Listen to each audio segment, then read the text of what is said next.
Hey everybody, thanks for tuning in to the Road Trippin' with My Dog podcast with Steve and Fenario. Here we go again. Winding ourselves and we ride. Well, you can't move forward without leaving your place behind. Okay, so It's 4 o'clock. Yeah, this is Road Trip with My Dog podcast episode 4 with my friend Travis. Hi. So you just got back. You were in Quebec. Yeah. Here, I'm just gonna make sure I'm wrong. Saint-Urbain, Quebec. And what was that all about? Like, what was that race? Was that the same site as you did like the World Championships a couple of years ago? Nope, that was Mount St. Anne. Oh, right. So what does And that? so it was, I think, about 40 kilometers kind of northeast of Mount St. Anne along the St. Lawrence River there, and it comes out to Saint-Urbain is kind of like where the Gulf of the St. Lawrence kind of turns into that river, and there's this like really cool historical piece of land there where they said a meteor hit that zone, melted molten lava, and created this like one long kind of trench down to the headwaters of that river there, because everything else along the St. Lawrence from basically Saint-Urbain or actually Bays St. Paul or something like that, Bays St. Paul, something like that, and along that highway 138, everything is like kind of more of a cliff, and it just kind of it was this like big wall. There's a big sheet of rock in the just kind of like a couple meters down in the surface, and that goes all the way to Quebec City. So we were like 40 kilometers south or southwest of the ski hill Massif, which is... I've heard of that. Yeah, it's like one of the kind of the coolest ski areas, because you drive to the ski area and you're at the top of the ski hill. Oh, So you start at the top. You start at the top, and then you ski down. And back in the day, they would bus the skiers back up the road and drop them off back at the top. Oh, now they like- have a chairlift. Yeah, so before lifts, it was happening. You just I don't know shuttled? if they had the money for a lift, and they had this easy, like, you That's park at hilarious. the top, you ski down, you get a bus ride up. It's probably cheaper than a lift. Yeah. And I could look into that more, but it's a cool story. I stayed like just a couple of kilometers away from that bottom of that ski hill with the race organizer, who has a whole bunch of routes with local Nelsonites, and that was quite interesting to show up to his house not knowing who I'm meeting, where I'm staying, and just be like, oh, you know so-and-so and so-and-so in Nelson, like quite high-end ski guides here in Nelson. He's friends with them.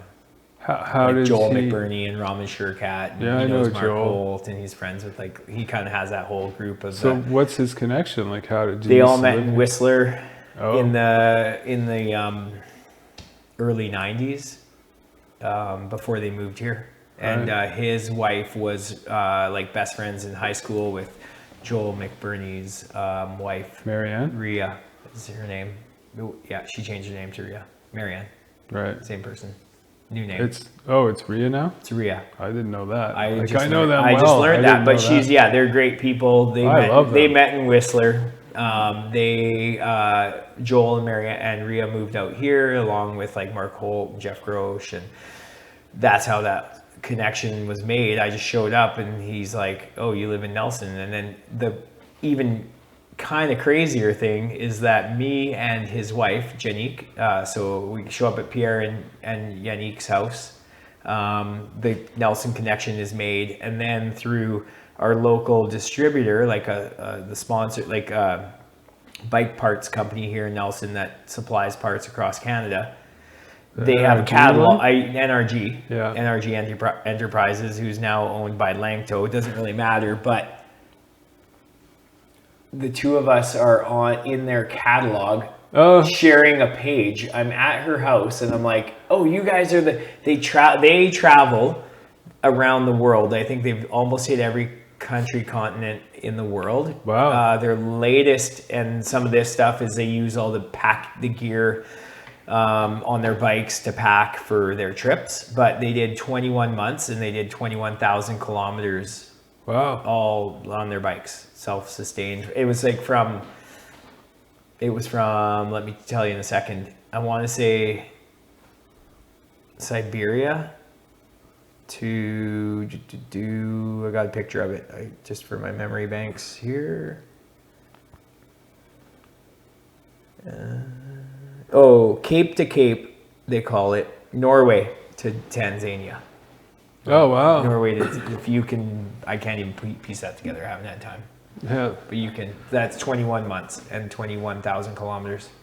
Wow, that's intense. So we were at their house, and they have this awesome house out in the wilderness at the bottom of this kind of old ski hill, which that ski hill, I'm on my way through from Quebec City to their house, and we stop at Mount St. Anne, like the village below the ski hill. Yeah.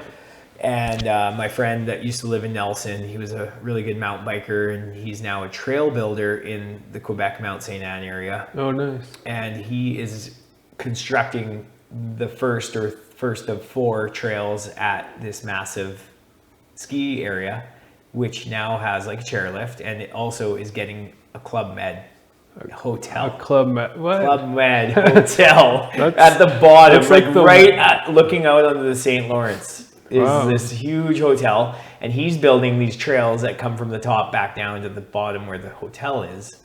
He's getting paid to do that. So we stop at his house, then we stop and stay at Pierre's house and Janique's house, where they were just like minutes from the bottom, and in this like beautiful country, lush, amazing area in Quebec. So how long were you there for? Wednesday, Thursday, Friday, Saturday. We left Sunday. So we got there Wednesday, met Matt and Genevieve for a beer at Mount St. Anne, went to Pierre's house, stayed up till midnight, had some more beers, went to bed, woke up, got all the stuff we needed to set up our, I went to the Grinduro race in Quebec for work. So set up tents, set up big banners, set up bikes, set up a display, sold t-shirts, talked to people Friday, Saturday, raced Saturday, starting at 9 o'clock in the morning, and finished at about 3.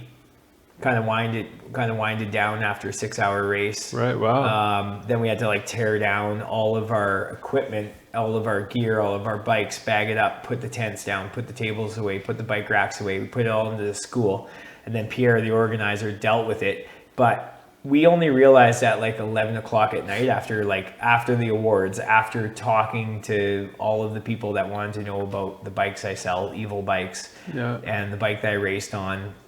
It's a unique bike called the Chamois Hager.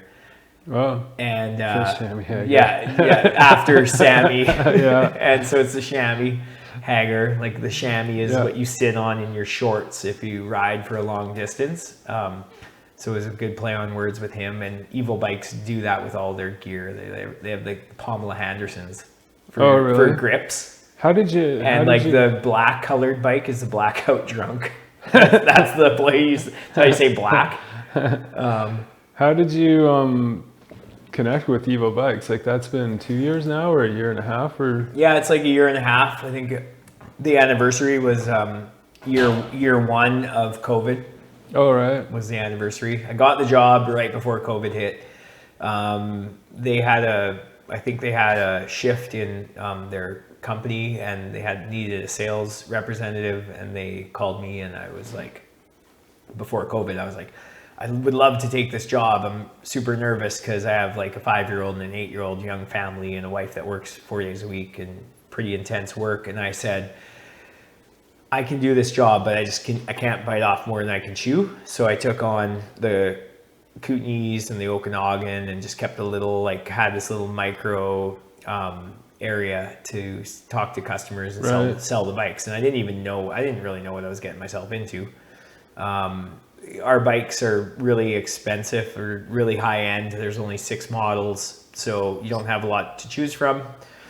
And they start at a high price. And so I was like, yeah, I could do this, because it's not like I'm not selling kids bikes, and I'm not selling $200 bikes. Right. I'm not selling. It's pretty focused. I'm not selling 2,000 bikes. I'm going to sell like maybe 100. And how does that, because like just looking at your online stuff, seems like you're riding a new bike all the time. No, Just looks like that's it. yeah, but You keep them clean or something? no, I did. I just kind of we just had a change in one of our models, two of our models. So I got some bikes in the beginning.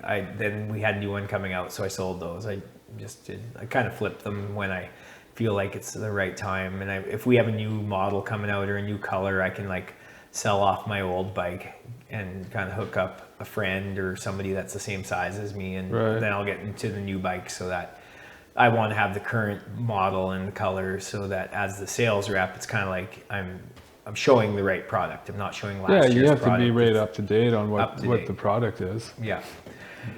But back to the story of the Wednesday, Thursday, Friday, Saturday. Oh, yeah, I was supposed to go to a 4-day bike race on Monday. the Trans Rocky. Yeah, the Gravel Royale, which was 4 days from Panorama through Kootenay National Park to Nipika Resort, over to Canal Flats, down to Fernie. Yeah. And so I raced in Quebec on Saturday. That was the last day. That was the race day in Quebec, the Grind Duro, which was 110 kilometer big, huge loop throughout all of this like cool crater area called Saint Urbain. And Right. there was all these back roads, all these kind of double track roads, pavement. And it finished kind of back into town after we did this huge cirque of What the kind of whole- elevation? I think it was about 1,700 meters, 110K. Oh, wow. And so we weren't timed from point to point. So we would get, like 4K out of the starting area, up the street, up the highway, onto a gravel road.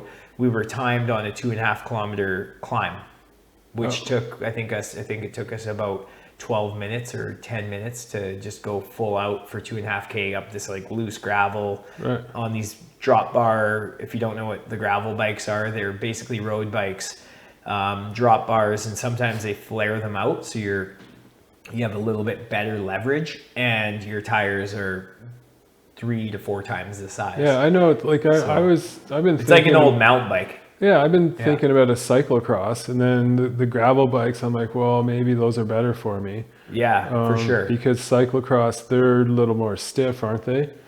They're One of they're the- shorter because you can kind of jump them a little easier. They're lighter and shorter. The cyclocross has a limit or like a rule that your tire can only be 33C Right. to race cyclocross. That doesn't mean anything. I'm just telling you this. Yeah, yeah.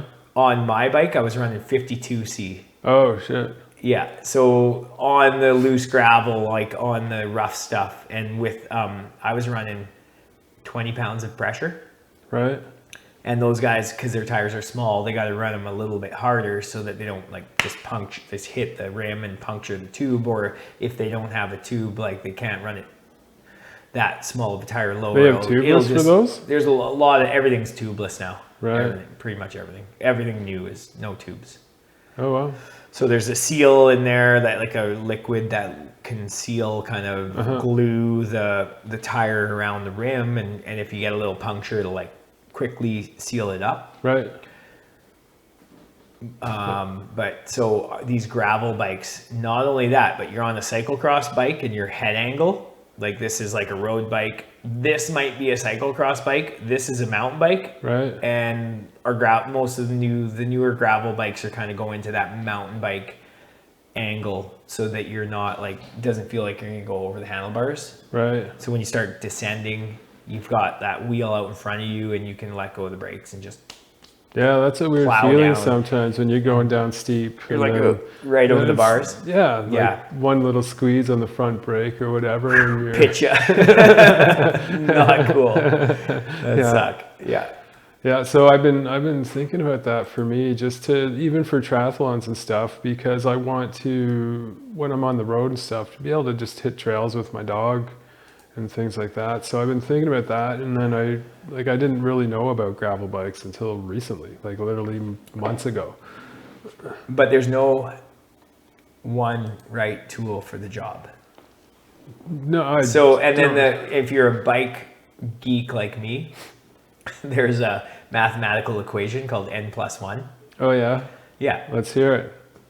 N represents the number of bikes that you have. Oh right. Plus one. It never ends. Well, Right? So, and again, like a carpenter, a construction worker, a handyman, there's no one tool for the job. So I'm going to go over there tomorrow. I'm going to take my road bike. I'm going to go over there the next day. I'm going to take my gravel bike. And, you know, the gravel bike is close. It's very close. I don't think you're going to smash out a bunch of triathlons on that. well, no, like gravel I just like I can only have one bike with me on the road. So Yeah. I want to be able to be diverse. Like because I'm only racing on weekends. So during the week we see where there's like a casual trail, like, hey, let's go for a little bike ride or something like that I can't do on because I got little 650 small wheels, which are getting impossible to find. Why can't you take 2 bikes? Don't have room. Put one on the top of the roof. No, I Go don't even know. rent one when you get there Yeah, at the bike shop. depends on, yeah, I've never. Some communities have that like free bike where you just go unlock it with your Visa card and you just go for a little ride. Yeah, I've seen those more in cities. You really have you still have to kind of pick your poison. If you have one bike, you just can't go some places. Yeah, You no, I limit. know that. And so go wherever your bike can take you. Yeah. Yeah. Well, I do that so far, but mine's just like the skinny little, road bike wheels and stuff. So I don't want to take that on trails and things. But I've just Strap it to your roof rack. A piece of crap, like something that you don't care if it gets stolen. It's got a little lock on it. Yeah, I You don't know what I'm don't- saying? Like there Well, is no one, right? There's no one 100% tool that I know what you're saying. does it But all. with like my roof, man, like I still haven't got them put on, but I have like 200-watt solar panels that go on. right. And I need Yeah. one of those like square Thule things because that's where I want to put my spare tire. on like the back. On the top. On the top. Yeah. What about a hitch? Well, we'll mount a little hitch thing. You can do a little hitch rack. Yeah, well, I haven't gotten And that far, put that- man. Because I usually like to just be self-contained inside. Yeah, but you can put that cheap bike on the back and just drive through mud and water, and who cares? Because then when you get off, you oil the chain, and you can do that bike trail, along the seawall downtown, lock it up, not worry about it getting stolen. Yeah. Yeah. You got to have 2 bikes. Like you don't want your race bike getting messed up with rough roads and sharp rocks or stolen down in like some city wherever you are because it's outside and you Yeah, took your eyes off absolutely. it. Yeah. No. So what, like you said they didn't time the whole. So they didn't the time whole the whole. lap. No, the race was not timed like circle. So the first one was that climb, and I wasn't really ready for it. It came like right away. Like we left the start zone, we were up this pavement, and we were on this gravel, and then we had this like pretty nasty 2.5 kilometer climb, and I didn't warm up. I was kind of like helping our company set up our whole venue before I left because I felt bad because I was leaving my coworker alone while I went and raced for 6 hours. So I made sure everything was dialed. I got in the front of the lineup with all the top riders. That's what How many were I there? always do that. 300.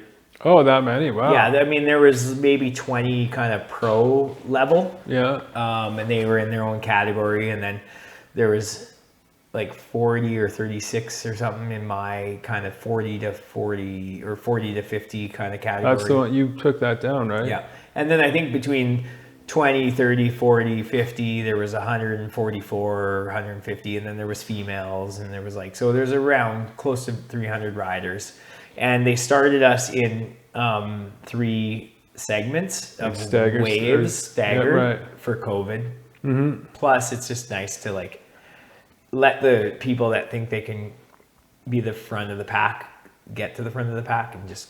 Oh man, I remember I went to. If you're late getting to a race and they don't have these little like zones, you're in the middle or the back, you got to pass. It's like it's like brutal. a salmon fighting for the front of the Well, line. do you remember when I went? This is like 10 years ago when I went down to Vegas to do that half marathon at night. So there was 40,000 people in that race, and it was like the race started, and I didn't even hit the finish line for like 45 minutes. Because I put myself seated at what my time would be. Yeah. So they want just like that, the fastest people in the front, and then work their way back. But by the time I was like racing, because you're just standing there like, come on, let's get Yeah, on with because it. for 40,000 people, for your chip to actually engage, you're walking, you're barely moving, and then you hit that line where The timing, man. timing mat, but that took you 45 minutes. Yeah, because well, of it was 40,000 people. yeah. That's Well, it was awesome. crazy. It's Vegas. Like Mike McCready from Pearl Jam played the Star Spangled Banner, and then he ran the race. Awesome. But so as soon as you cross the line and it's race time, you're just banging into people. And like, even me, that's like, I'm the slowest ever. I'm like Yeah. pushing people out of the way. I'm like, fuck this. I should have fucking lied and get myself up Yeah. front at least. But there was even this one guy who was dressed up as an Elvis SpongeBob SquarePants. Oh, yeah. So he was a giant, he did the half marathon in this giant sponge with the Elvis like jumpsuit and put like giant sideburns. And then it was like the whole strip was closed down. So we ran the strip from Yeah. Mandalay Bay, the entire thing, got in the depths and then ran back. And it was crazy. But it was, the start was like, it pissed me off. You're trying to do a race and there's some people that are just walking and you're like, fuck, like I want to go. Yeah, move over. So like how that 300 people, that must feel kind of nice. Like I didn't think we were doing races like that in Canada yet. Yeah. It's just that amount of people. Yeah, I was in Crow's Nest Pass, like Alberta, just over the BC Alberta border, 2 weeks ago. Right. I think there was 100 racers for I did a 6-hour loop mountain bike race. Oh, so you put 100K mountain bike race. And it took about 6 hours. right. There's a cross country race, an enduro race, and a 6-hour marathon race this weekend, or like today and yesterday, in Canmore, Alberta. I couldn't go. I just kind of used up all my free time Right. over the last 2 weeks and stayed home while my wife's been on vacation for 2 weeks. So I didn't want to take up all of her vacation with me away. But wasn't part of that you guys went to Saskatchewan? No, that was Oh, just a separate? couple of weeks ago. Right. That was her other vacation off her, and then she took another one before school starts because Haley goes to kindergarten, Right. and she just Ooh, kind of wants some time off. monumental. Yeah, it's a big year, but Yeah, no, that's great. So it felt good to race then again. yeah, it was like, even that Crow's Nest race was the first one, and it was so awesome to see the other racers, the people I know through racing. I actually bumped into a younger junior racer, female from Canmore, who then, after that race, she went to Italy to race at the World Championships for Canada, and just congratulated her. And Oh, like, nice. we're like, we have a mutual friend, so I always give her like props on Instagram, and she thinks it's all, she loves Nelson, and she's got like relatives in the valley, and so we got this cool connection. So I gave her a fist bump before she went to Italy for Worlds for Canada. Wow, that's awesome. Yeah. No, I like that. Like when you start But it's racing the- a lot, you just start seeing a lot of the same- family. It's like cool. Like I went and had coffee at Crow's Nest Coffee in Coleman, Alberta, where a really inspiring kind of 48-year-old guy that I've known for a long time through racing. He's been one of the faster guys over the last 15 years, almost 20 years in Alberta, BC racing, and he's now a coffee roaster and does Crow's Nest Coffee, and he's just like such a normal human coffee lover, and, but just a really salt of the earth, kind of down to earth guy. Right. And it was really good to hang out with him and see a couple other friends and just have that visit, even though I was there for like one day, drove home. Like, do you, But are you, I mean, you sounded like Quebec and stuff, you totally are, but like a grinder where, when you do a race trip, you just go and it's all business, bounce and bounce and bounce, and then you leave. Like, you don't have too much kind of casual time, do you? I mean, at the Worlds, was that 2 years ago? I can't even remember. Yeah, I went to like World Masters in 2019, but I made that a little bit more of a Vacation. a little bit Not of a vacation, more but- of a relaxing experience. Like I won nationals in 2018, Yeah. and the kids were young, and I drove Friday night at like 5 o'clock in the evening before the kids went to bed. I parked in the parking lot at the race and slept in my van, woke up, raced, won, ate dinner, and drove home. Yeah. No. So that was in Canmore. So I'll drive 6 hours and sleep and then race for 1 hour or race for 6 hours and pretty much just drive home. No, I do the same thing. Like I drive overnight to race in the Okanagan for a triathlon. I'll roll up half hour before it's started. Rack my bike, get my chip. All right, let's go. And then do you ever get like the heavy, because I get like, after I leave the park, everything's done, I start driving. Like a half hour later, it's just this adrenaline dump and I just get exhausted and I got to pull over. I almost had a head-on collision with a transport because I was racing in Vernon in July, and so it's hot. And then, or maybe it was Penticton. It was Penticton. And then, but I had my dog with me, and she's my old dog, Honey Bear. She's like a big, huge wolf dog. And so I'm trying to like, as soon as I left Penticton, I got to like Okanagan Falls, and just like, I'm exhausted, but there's no shade. And I'm trying to make it up to, you know, the top of the switchback. I don't think we should put this on the video. Like, why? Because it's definitely very dangerous. It's very dangerous to like leave a race, be tired, and then get behind the wheel. It's kind of like pull over and sleep. Well, let me finish what I'm saying.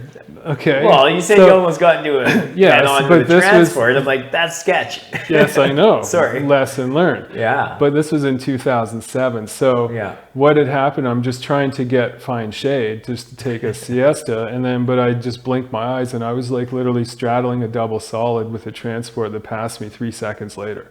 Scared the fucking shit out of me. And I'm like, well, Honey Bear, we're fucking sleeping right now.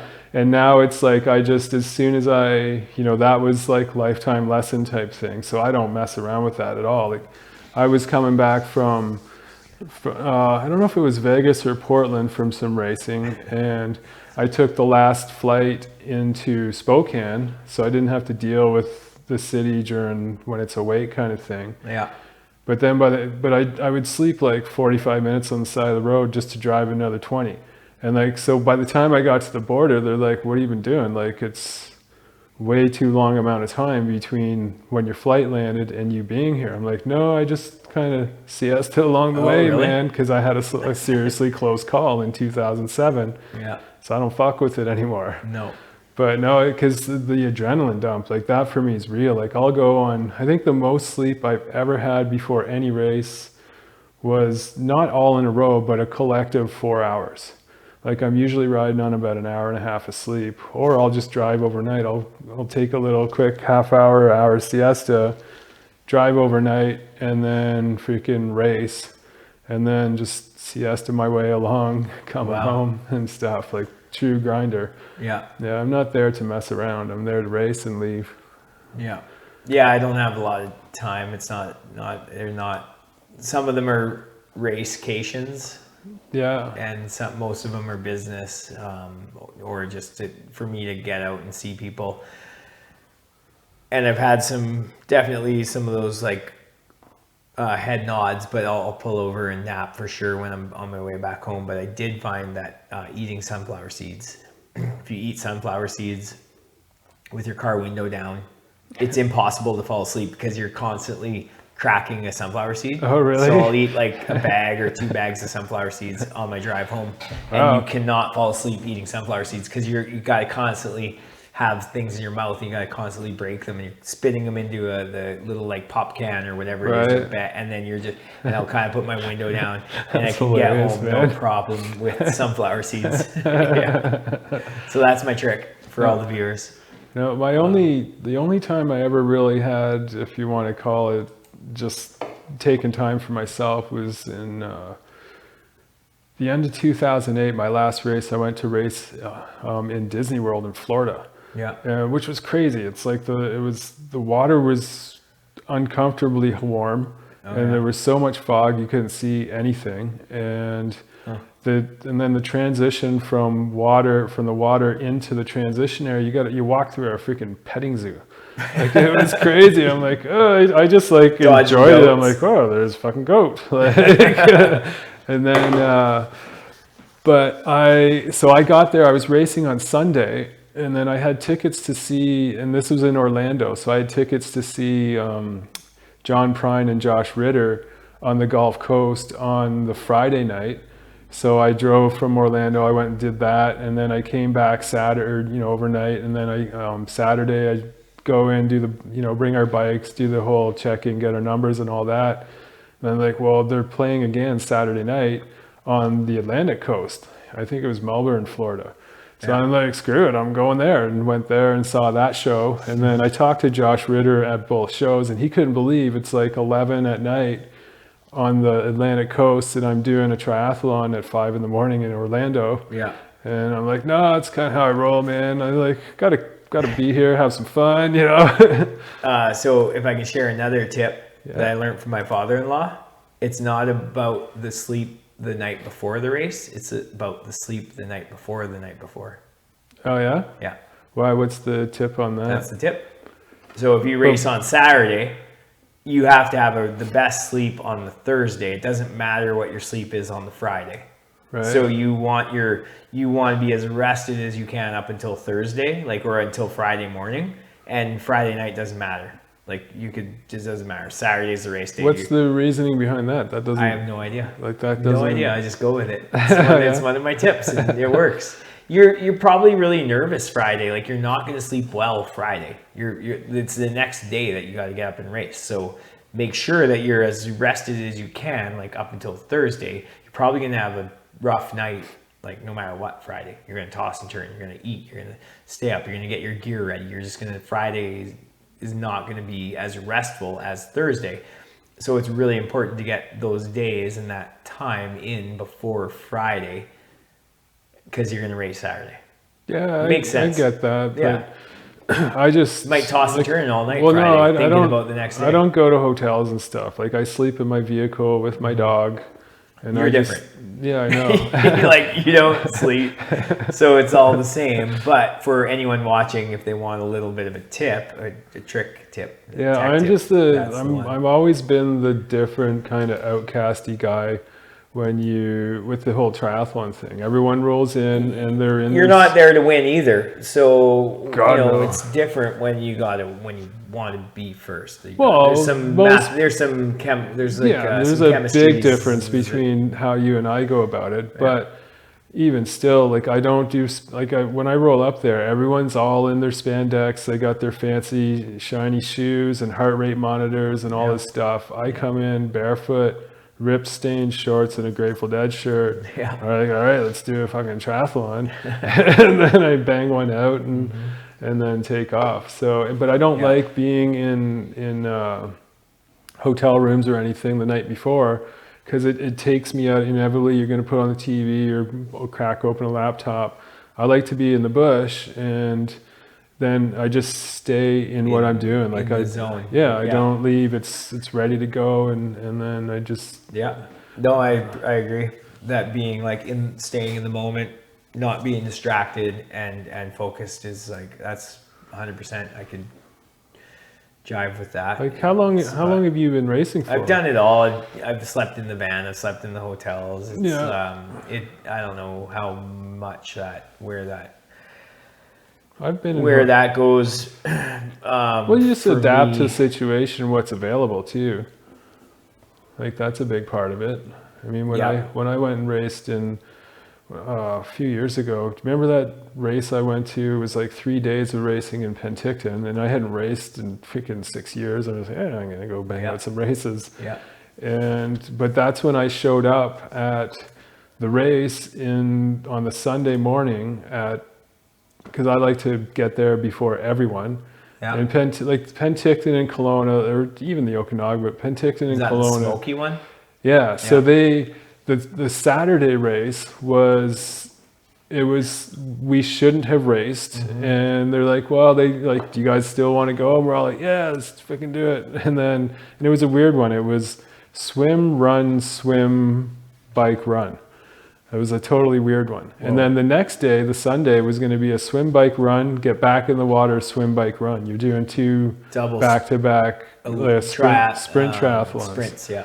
Yeah, so, but we do it this Saturday, but I was staying down in Oliver because there's a great park for my dog and a ball court, and and stuff like that instead of staying right in the city type thing. Yeah.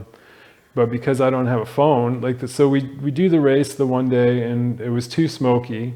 So the next day, Sunday, I go and I have to, because I'm in Oliver, I leave at like 4:30 in the morning.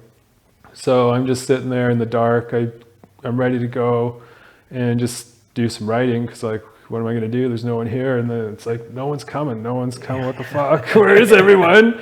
And it turns out that it was canceled. But you didn't get notification. Well, there was an email Yeah. at 5 o'clock, so I left at 4:30, but because I don't have a phone, I didn't know, so Yeah. I just show up. But apparently it literally came down from the ITU, like the International Governing Body of Triathlon and Yeah. Triathlon Canada. They said, Air quality. if you guys race, you shouldn't have yesterday. If you Yeah. guys race today, you lose all your licensing for all your events. You're pulled, you're out. Wow. So they got shut down by the world governing body from that. Yeah. This ties into sort of me kind of finishing up my Quebec Grinduro event, which I did the climb right out of the gate, kind of hurt a little bit, but we weren't timed, so we went to stage 25 kilometers later. We get to the second time segment, Right. and then we get to the third time segment before they have the segment set up because we were riding so fast in the front of in really? the group I was in, yeah. And then and we do that, and then we go to the fourth one, and it was the most brutal paved. I don't know, 16% Oh, no. 12 kilometers to get to the top of this hill to then do the last segment, which was like those berm track tabletop jumps on our road, on our gravel bikes. And it was wow. like a 7-minute segment of like high speed, soft, loose sand. Anyway, we finish the race, we come in and they're like, segment 4 doesn't count. And I'm like, What the fuck? because the second wave of racers didn't have water at aid station 1 or aid station 2. People got heat stroke. It was like 37 degrees. Oh, shit. So we did the 110K in 6 hours and kind of got done at 3 o'clock. But people were like either done and pulled and at the finish line at the venue, Right. or they were still on course and they were just suffering. Yeah, And that's it was nuts. pretty insane. They didn't know it was going to be that hot. They didn't know that these people were going to use this much water. They just maybe a little bit underprepared for the day. But you got to be sort of self-sufficient at some point. But that seemed like, because it was such a big loop, really hard, really challenging event to kind of manage and organize. And so they announced that I won at the event. Right? And then just like 2 days ago, they put out like the newest stage 1, 2, and 3, not 4. Right? And somebody else beat me by a couple 30 seconds or. Oh, no. So I didn't actually end up winning the 1, 2, 3 stages, but if I was the overall, if they put 4 in, stage 4, Yeah.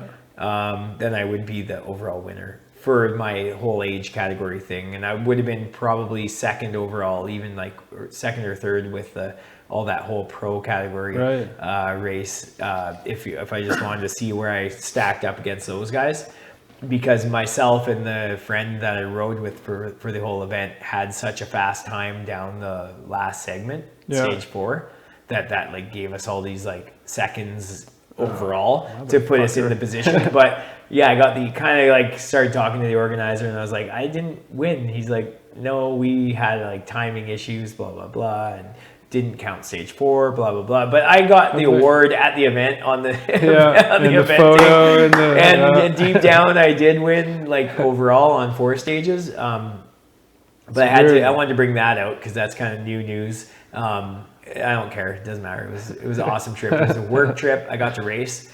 But I was supposed to go to Panorama on Monday.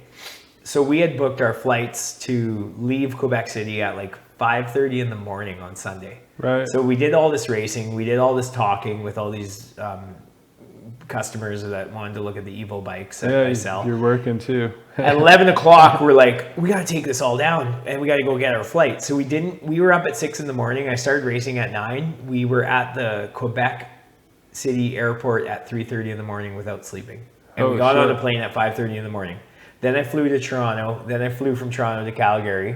And I got in my truck and I was supposed to drive to Panorama from Calgary. Right.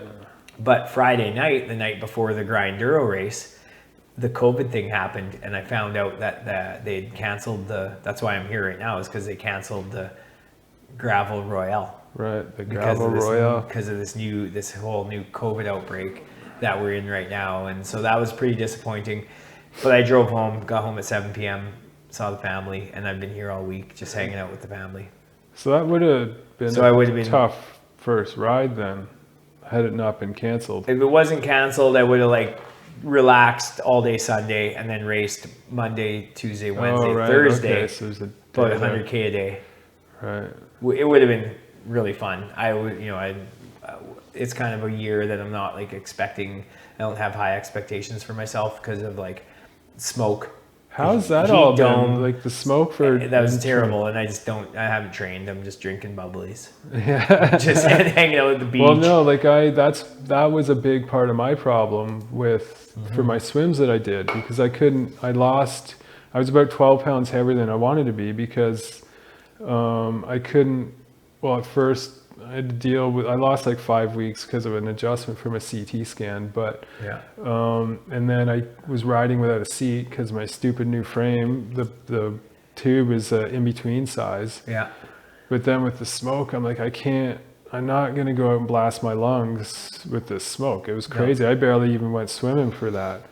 So it ended up having a pretty detrimental thing, Big but setback. you got to Yeah. kind of just roll with it, I guess. Yeah, I had some kind of atrophy in like my leg muscle too, and I couldn't really bend my knees that well, so I was kind of off the bike during the heat dome for like after the May long weekend. I kind of took almost 2 months off.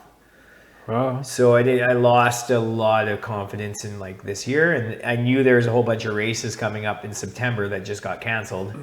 So the Crow's Nest race, Quebec race, Gravel Royale, there was a small chance that like just my muscle memory and my skills, I could have had a pretty good September of bike racing. Yeah. But the COVID outbreak now that just happened, it just canceled everything.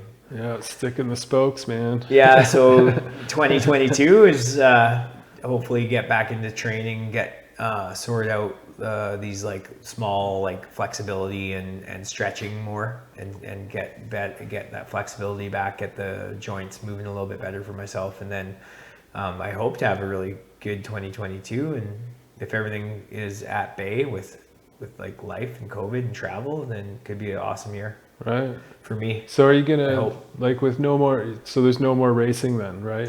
For you? Pretty much, yeah. I missed out on this weekend in Alberta because they don't care, and there's no COVID in Alberta, and they just raced all weekend. Well, yeah, they're like, I no, don't know. we're open. Yeah, and they're staying open. and they had a 2-day weekend, 3 races in one weekend. Oh, and wow. I just couldn't go because it was kind of short notice. I didn't really know about it, but the timing was bad because, yeah, just with life and the kids and Toby's time off work, I just didn't go. So It what, wasn't like, are you necessary. gonna jump into rehabbing when you're talking about your flexibility and atrophy and stuff like that? Yeah, Get I on gotta- it early so you can launch into an early season next year?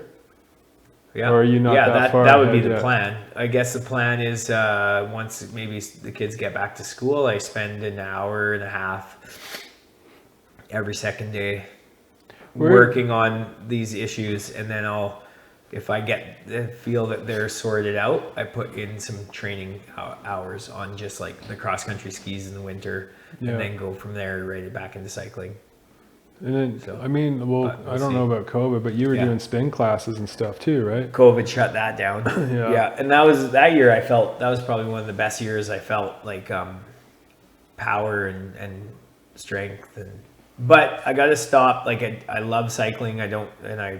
Spinning's good, but I learned just when I was back home in Saskatoon that I'm moving forward in all of that exercise, and so my trainer there that looked at my issues with my knees, but it was all kind of tight muscle related, he got me doing things backwards. So it was like I'm going to basically start carrying 50 pounds of weight in my arms and running up my street, which is about a 17% grade, backwards.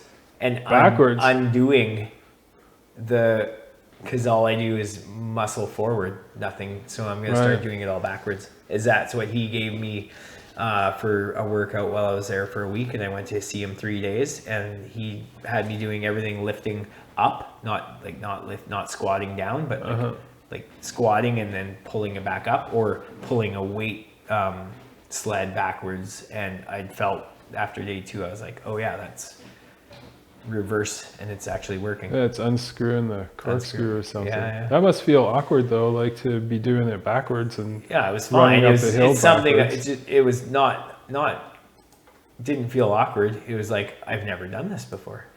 Yeah, I don't know. I've just tried running backwards with nothing. I was mostly pulling, pounds. So I wasn't running. Right. I'll probably walk up my street. Yeah. And just hold that weight, so it's like actually making me, push into the ground and move uphill. I'm not gonna run.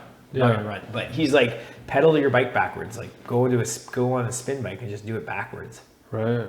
To undo some of this. Well, yeah, because you put in some serious rides, like. Yeah, I did like 420K on the Solstice. Right. With in between like injuries with this leg thing.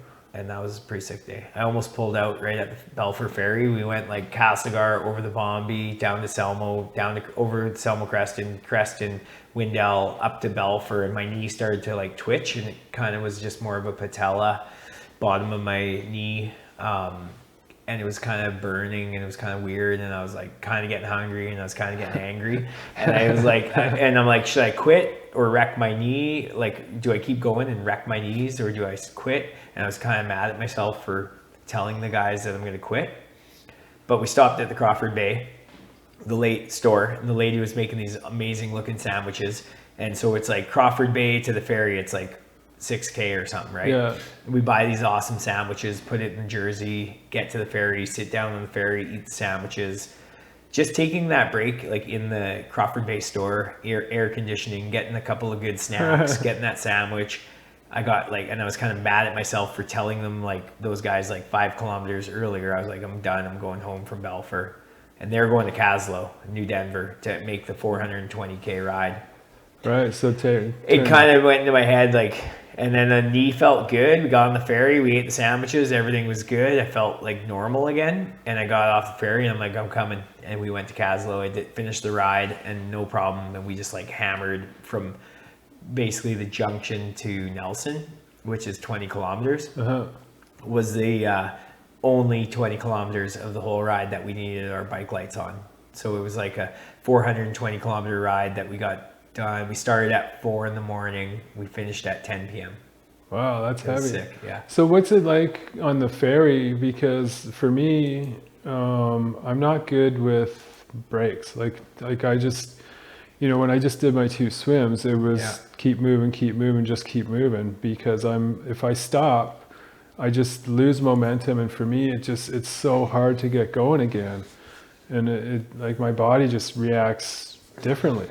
And I was saying this, I think to Deb, or something. No, I was doing a little video on a GoPro when I got out of the water. It's like the Tour de France. They have, I think, 2 break days in the 3 weeks, and a lot of riders don't like it because their bodies they're so used to just going, and then when they have the day off, it's like they're healing, and then they got to break it back up again and stuff. Yeah. Well, we weren't racing when we did the 420K ride. Well, so we're just like cruising. Yeah, but you're still going, and then you're stopped after putting in all that time and stuff. So your body, whether you're racing or not, like it's used to the momentum. Maybe it's just me. Whatever. We're all different. We went into the cold water, so it's nice to get off the bike at the 220K mark. You get off the bike, you go in the cold water at the lake there, and then you get on the ferry and you wait for 30 minutes or 40 minutes to get off. We ate our food, that was like our lunch break, and then we got back on our bike. So it was kind of like the split in the day, and it actually is. It's nice. If I don't do that, I'm digging deeper into my nutrition and calories, and I miss it. And then I'm like, I get home one year, like 2 years ago, we did the Nelson, Caslow, Meadow Creek, Trout Lake, Nakusp all the way back, which was a 400K. Is that the one I passed you on the road when it was? Yeah, I got home and I puked because I didn't eat enough of the right food. Yeah, I saw you guys rate kind of on the home stretch, Yeah. kind of, I don't know, like Somewhere in by there. Gromon Narrows or something like that. Like, Yeah. no, like one of my favorite things to do when you're talking about the cold water is when I do early season riding and I kick the living shit out of my legs and feet, is just to go down to the river when it's freezing and just stand in it. And like, it's so great, man. Takes out all the lactic acid. Yeah, It's like really I good for the actually body. love that. Yeah. I mean, this year the water's been so much colder too. Gets the blood out of the legs. It's perfect. Yeah. Yeah. So what's like, I think that's it. you want to call it? I covered most of it. What do you think? Like what do you think that there is that I can do to help Whatever you you want. get motivated for your race coming up, or what? I don't need motivation. I just went through my shit, like these swims that kind of like I was literally playing with my life. And Was the Eagle story just like recently, or was it a couple years ago, that one? no, that was, well, I fought 5 of them now. In the water? Yeah. So I fought that one in end of July, start of August or something. Right, And then, yeah. And then that was intense. Like, Yeah. because now my version of close with an eagle is literally inches from my face. Like I could feel the wind split from its wings. That was in July, end of July. Yeah. So, Right. and then. Was that right after? That was like right after we were at your place. Yeah. Right. Yeah, because you guys came when there seemed to just be a break in the smoke. Yeah. And then, and then this happened, and then the next day you couldn't even see, like it was just so smoky again. And then, but when I did my swims the first day, or I was in the water at 6 Mile, like 11 at night. And then, so in the During the meteors.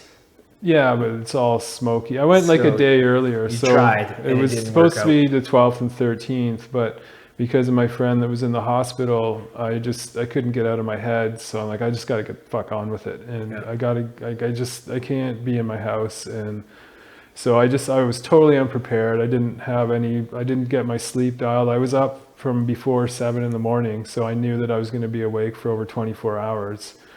And then I didn't have my nutrition dial because I was just trying to cut weight to get my wetsuit right, especially all the smoke. So I was just doing water, smoothies, and juice for like weeks, for the most part. Yeah. And like nutrient blast, and I use the Vega, like the nutrition Where your system. proteins are down. Proteins, greens, I do the all-in-one and all that. So I'm like, I didn't feel any different in my body, but I'm like, I need energy for this. But I was so, like, I'm freaking bawling my eyes out in the water, anything I was doing. Because of your friend. Yeah, and then but in the pre-dawn, when you can barely see silhouettes, what I learned is this is when eagles fish. Oh, shit. Yeah, and like you can't see me. I mean, it was dark, so they're like whizzing by me, and you can barely even see them. So, and then at one point I had to fight 2 at once, and they were about 10 to 20 feet. So, like they're close, and they're dive bombing like a bear bluff charges. And so to me now, those weren't very close, even though they were very close. Yeah. Because now my whole thing with close with an eagle is inches away, which is crazy. Talons. Yeah. Like it was so gnarly, man. Wow. And But, just put your head in and just hope for like they're not gonna pick you up. No, They're they just gonna can scratch you. Well, they can really fuck you up. Oh, yeah. Like Don't get in the serious. Yeah. All my thing is protect the eyes. I'd probably get this arm broken, and then while I'm trying to grab the other talon, because it's the worst case scenario in the water for a human. Like they're in their element, and you're in the worst element you can be. Yeah. Because it's just your head, and all you got is this, and yell, and I'm like laughing and stuff. But so I'm ready to take the hit, just protecting my eyes, take the hit, try to grab the other talon, and it's going to be beak shotting me on the head. Yeah, and I would pull it in the water.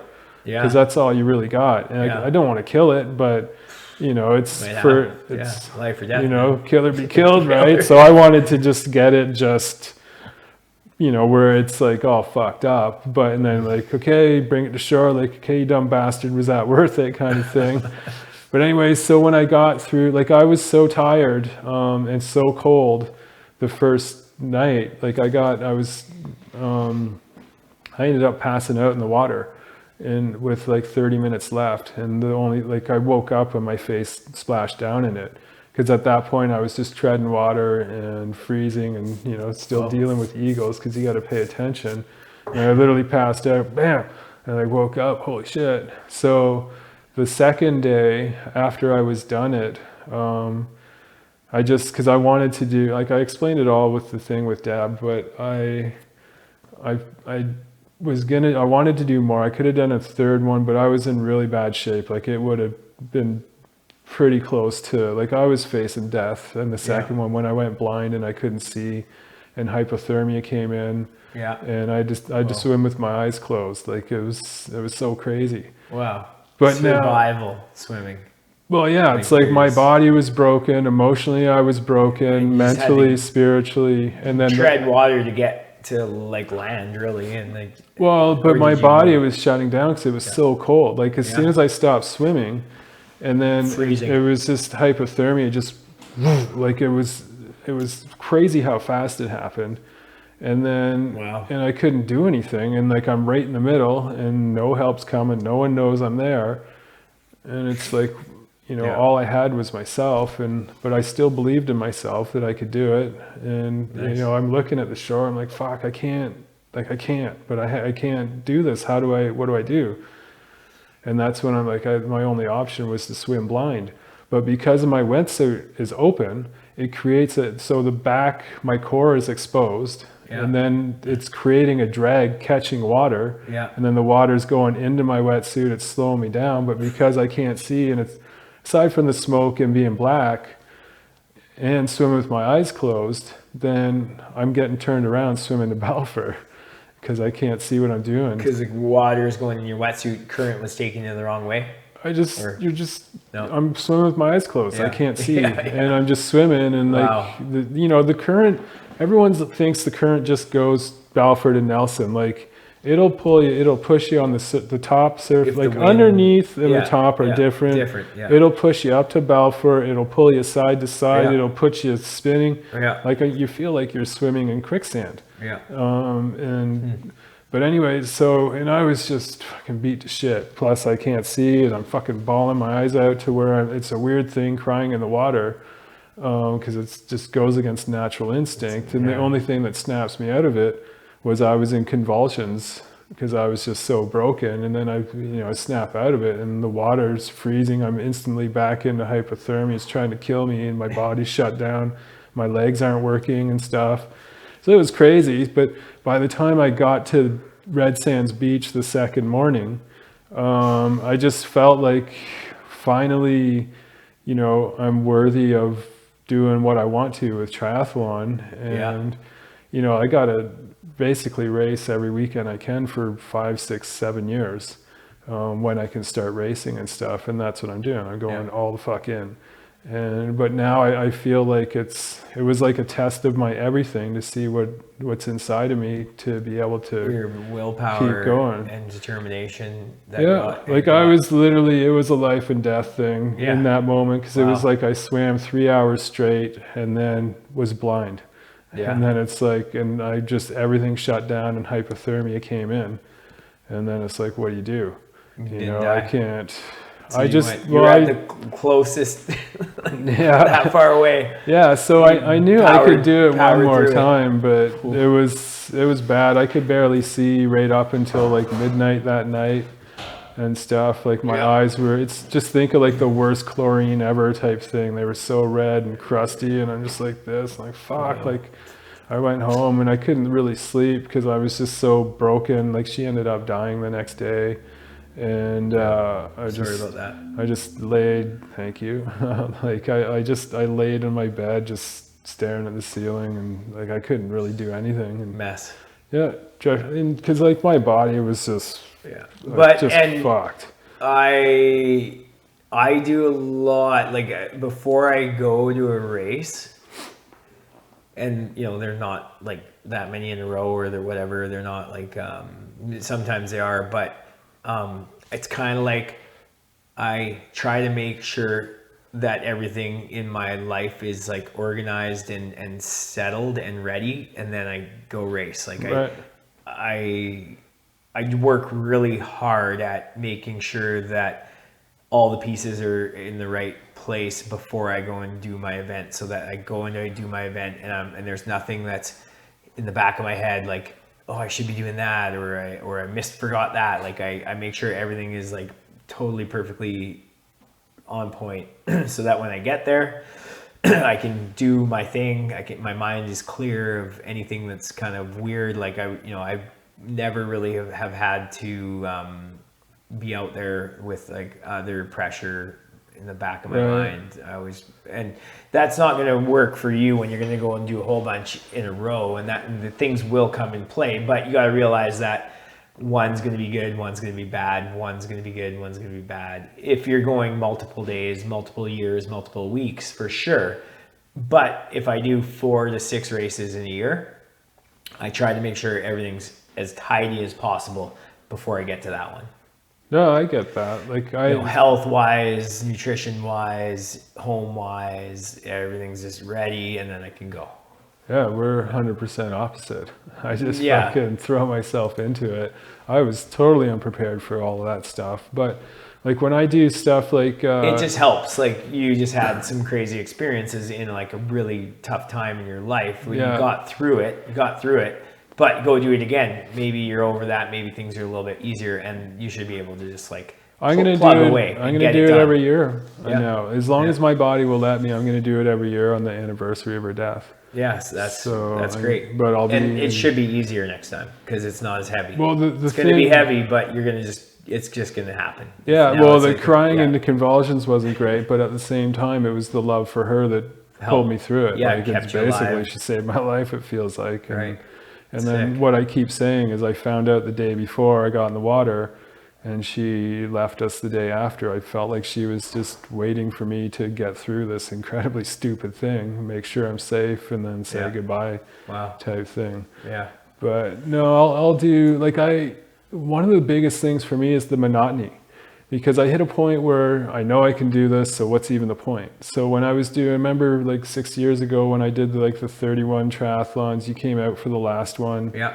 And then I did the 50 days of duathlons right into the snow where I like started sliding under a fucking transport and all that stuff. Roger's like, what is he doing? Everyone's cursing me out. Yeah. But it just, the hardest part was when I hit around 19 or 20 and I still had 30 more to go. And I just wanted to get into the 40s because it was stupid to me. Like it was challenging my body. I was exhausted. There was days where the only time I sat down when I was awake was on my seat on my bike. Like I didn't even sit at work or anything, and like I'm still working and stuff, and I'm fucking fucked. But I'm still know I can do it, because to me it's only riding a bike and running. Like I've been doing that since you're basically in diapers, so like it's not hard. No. But so the monotony comes in of what's the point? I know I can do this. So when I start doing all these races and stuff, I know that's going to come in, and that's going to be a big mental thing for me. Yeah. Just getting over the challenge of not being able to physically do it, just the want to do it when it hits a boredom thing. Like it's so crazy the fucked up shit that goes in your head when you're doing this stuff. Do you ever find that? Well, you'll run into that repetition thing that'll become a mental challenge. Getting to the places will become the challenges more than doing them. You just show up and roll. I'll be ended up having breakdowns and stuff like that. Like in my vehicle. Yeah, I drove home after I won my first 24-hour mountain bike race, and I was so tired, and it was just like, and people in the community helped me get to that race. They I just broke down driving home, just like bawled.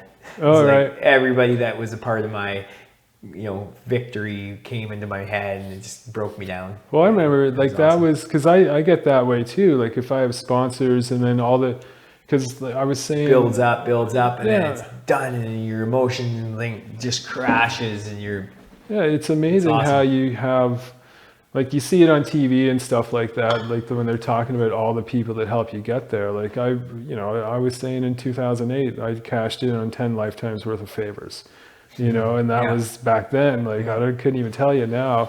But then you have your sponsors and you have your local community that's behind you and all your friends and stuff, and you just don't want to let them down. And well, yeah, you're just more happy when you do well, and then well, I remember you beat the shit out of yourself when you went to the Worlds and you popped your tire or something. yeah. Because you felt the same thing. Like I understood that Yeah. from all that. But then you went the next day and fucking won. And then, Yeah. or A bigger race, different race. Yeah. I still call you the world champion, even though you fight me on it. But it's same site, same thing. So what happens now? You're playing hockey. That's awesome. Hockey started up. Luckily with like the COVID restrictions, we're playing hockey. We're just doing like a fun little tournament for How 2-3 much weeks. longer is that for? What? The tournament? I think it kind of ends around middle of September. Oh, So there's right. like twice a week we have a nice time, and then everybody plays everybody twice, and then it's the best of the best, and then that's it. And then we don't start the regular season until October. Right. That must be And fun though. So it's nice to just get back, see the team. Even That just to camaraderie shake thing things and, up too. change a little spice of life is nice. Sweet. Yeah, Awesome, man. but Well, let's yeah. wrap it up. You got to Okay. go to the kids and the thanks beach. for having me. Thanks, man. That Yeah, was buddy. fun. We'll do another one We'll for do sure. another one. Pick